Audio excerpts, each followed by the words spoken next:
ভক্তি ভক্তির নাম পুষ্পাঞ্জলি দেব মাতৃপদ তুই মা যে মা সন্তানের সঙ্গে বিচ্ছলের করে দেয় মাকে ধারণ করে দেয় সে মা সে মা নয় সে মা হতে পারে না সে মা নয়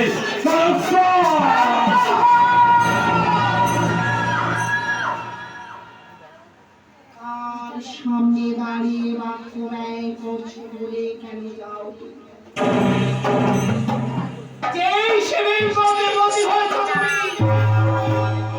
তারই এক কনিষ্ঠ কন্যা আমি নাম আমার পদ্মাবতী। এখনো বলছি বিদায় দেব মহাকে নঙ্গরি তব একবার ভক্তির অর্ঘ পুষ্পাঞ্জলি দেবে